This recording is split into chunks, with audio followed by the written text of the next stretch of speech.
One of the best stories I've ever heard about the differences between heaven and hell is this. You've probably heard this, so bear with me. It's a scene of a dinner table where everybody's sitting around it in both places, heaven and hell. Each place, the person had a huge spoon and a heaping stew sitting in front of them. Smells delicious, it looks delicious. And in heaven, the people were using the spoons to feed each other. There was a lot of peace, there was joy, there was fulfillment, there was fun.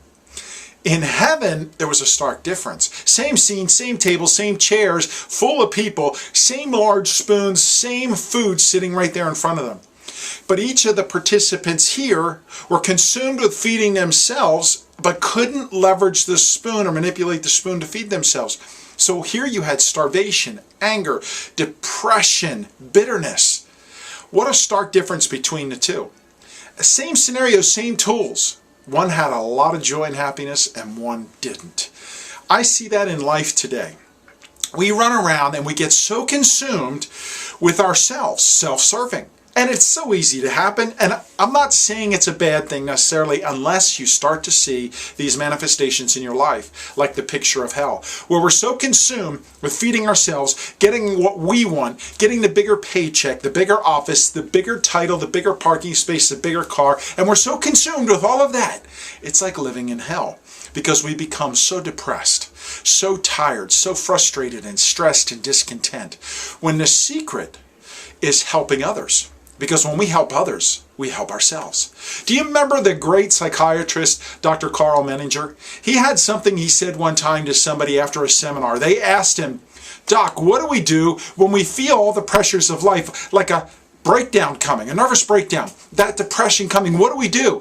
His answer surprised everybody, because most people said, find a good psychiatrist and get into therapy.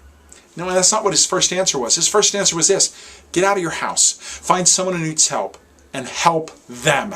It's the greatest answer to our problem today because it gets our focus off ourselves and off somebody else. You remember the movie Patch Adams? One of my favorite all-time Robin Williams movies. And he plays a doctor in this movie, or he becomes a doctor in this movie, and it's based on a true story. This is why I really love it. He found himself in a mental ward at the beginning of his life because life overwhelmed him. And there was this transaction between him and his girlfriend he was having. And I thought it was the best part of the whole movie. And it went something like this. Patch Adams, Robin Williams, was saying, the mental ward was the best thing that ever happened to me in my life. Now, how many times have you ever heard somebody say that out loud in public? And he's saying this to his girlfriend. It's the best thing that ever happened. So she responds and says, wow, what did the doctors do to help you? And he said, nothing. The patients helped me. They helped me realize that if I help them solve their problems, I forget about my own and I get saved.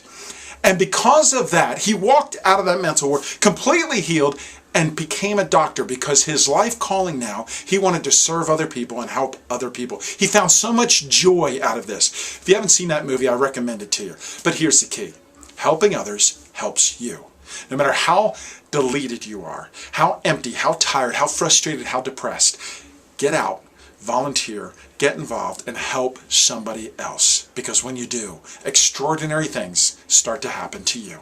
My name is Ed Carcarey, and I'd love to connect with you. You can find me on LinkedIn or on my webpage, edcarcarey.com. Find your passion. Find your life.